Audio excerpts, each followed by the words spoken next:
Direct peace talks between Russia and Ukraine ended after just over an hour in Istanbul, as delegations met for the second time in around 2 weeks.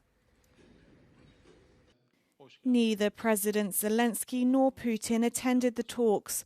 Both had sent delegations with memoranda outlining their terms. Speaking in Vilnius, Lithuania, Zelensky said both sides exchanged documents through the Turkish side and are now preparing a new release of prisoners of war. Expectations for a breakthrough in ending the 3-year-old war were low, and recent statements by senior officials from both countries suggested they remain deeply divided on key conditions.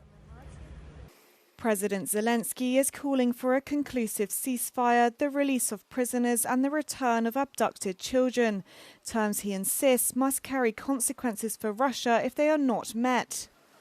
Russia has not yet definitively outlined its terms, but Putin has previously demanded Ukraine withdraw from Donetsk, Luhansk, Zaporizhia and Kherson, 4 regions Russia illegally annexed in 2022 but has never fully controlled. This was rejected by Kyiv and its allies. The talks come against the backdrop of a recent escalation in fighting on both sides, with Ukraine launching a surprise attack on 4 Russian air bases and Russia carrying out the largest-scale drone assault on Ukraine yet on Sunday. British Prime Minister Keir Starmer announced on Monday that the UK will build 12 new attack submarines and 6 new ammunition factories as part of a strategic defence review.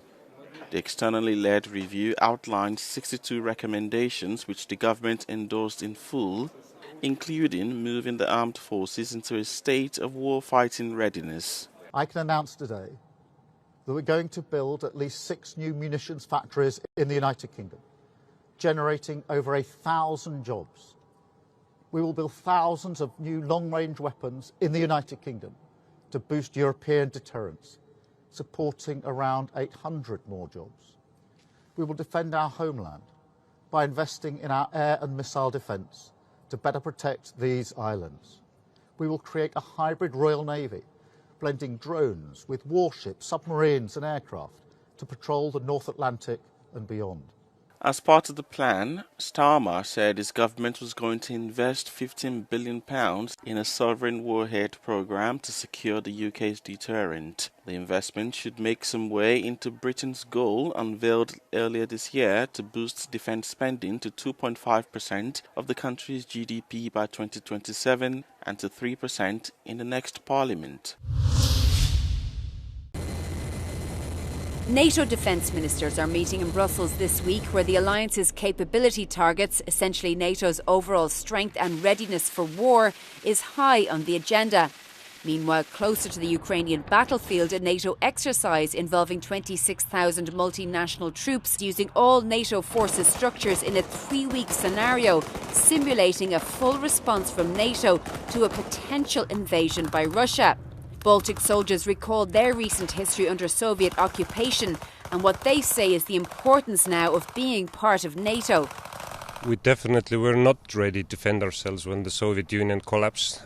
We had the people, we had the willingness, but we didn't have training and we didn't have the equipment, and all that has completely changed now. Do you remember what it was like to live under Soviet occupation? Luckily we do, and that's why we want to make sure that nothing like that returns. Overall, the training includes a wide gamut of military capabilities, including tanks, howitzers, attack helicopters, drones, live fire drills and fully functional field hospitals. Trench warfare is a key characteristic of the war in Ukraine, and these trenches were built by hand, taking around 2 to 3 hours. The idea here is, of course, replicating what it might be like in the event of war, where NATO soldiers were required to defend Estonia. So we're in an MDA at the moment, which stands for Main Defensive Area. So basically we're tasked with defending the ground you can see behind us, basically stopping any movement north of that ground and repelling any attacks. We've got a few trenches out at the front as well, which is where we'll live and fight out of. So if enemy attacks come towards us, then that's where our main defensive area will be. But this is an exercise with Lithuanian and German soldiers using German tanks, both the Leopard and the Puma. We know that Germany sent the Leopard tanks to support Ukraine. It's also got Lithuanian infantry fighting vehicles. Is the readiness there in the event of an armed conflict or an invasion on NATO territory in the next year or so? The capability to rapidly move into these locations are always here. The 173rd is postured in Italy and ready to go at a moment's notice. The 82nd in the rear is also always on guard and on watch, prepared to deploy, engage, and destroy in less than 24 hours. While the evolution of drone technology dominates in the war in Ukraine, traditional battlefield techniques are still regarded as relevant, whether tanks or paratroopers, replicating the wars of the last century. 150 paratroopers from 5 NATO countries, Germany, the United States, France, Italy and the Netherlands, will come here and in theory be here to reinforce Lithuanian soldiers in the event of an invasion. With ongoing Russian aggression in Ukraine and growing concerns about hybrid threats, ranging from cyber attacks to disinformation campaigns, NATO says it's always recalibrating its strategy to respond rapidly to all emerging crises. Shona Murray, Kaunas, Lithuania. Conservative Karol Nawrocki has won Poland's presidential runoff election, according to Monday's final vote count.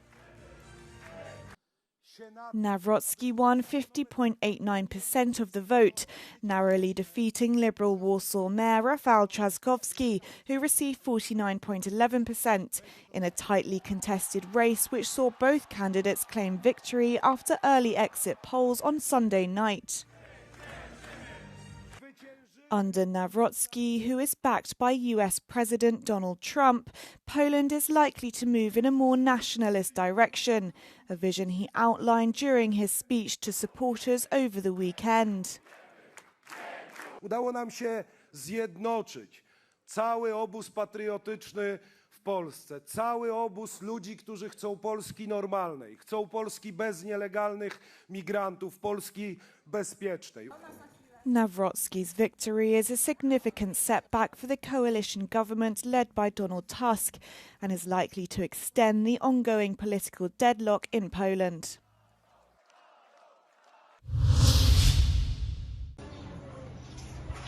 Israel has intensified its military operation in the north and south of the Gaza Strip.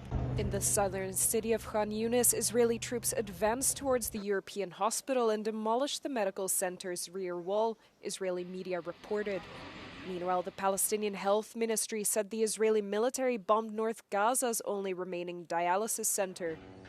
On Sunday, Hamas released a press statement saying they are ready to negotiate over a Gaza ceasefire, which would include the immediate delivery of aid and withdrawal of Israeli troops from the Strip. Israel has not yet responded to the statement. However, the army's chief vowed to continue the operations until the remaining hostages held by Hamas are released and the defeat of the group.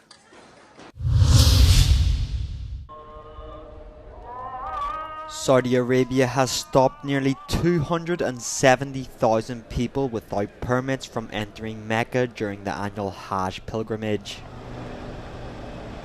The government blames overcrowding at the Hajj on participants without authorization and says they made up large numbers of those who died last year due to extreme heat. Fines for anyone performing the Hajj without a permit can amount to €4,400 or include other punitive measures such as deportation. There are currently an estimated 1.4 million Muslims in Mecca, with more expected to arrive in the coming days.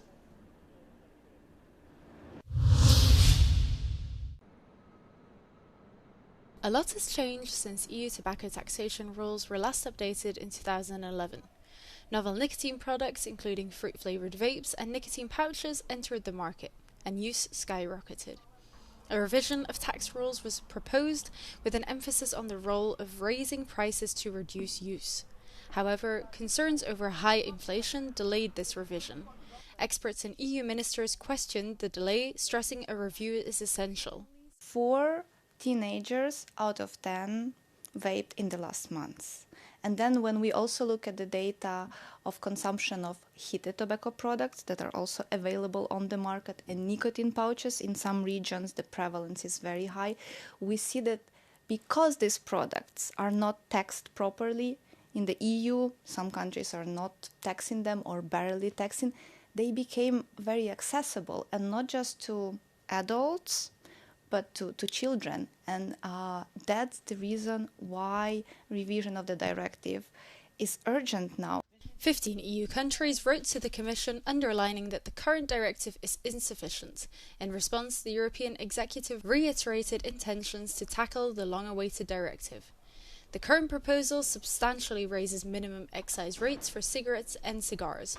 It would also, for the first time, target e-cigarettes, nicotine pouches and heated tobacco, with a focus on suppressing the youth market. However, the sector opposed this reasoning.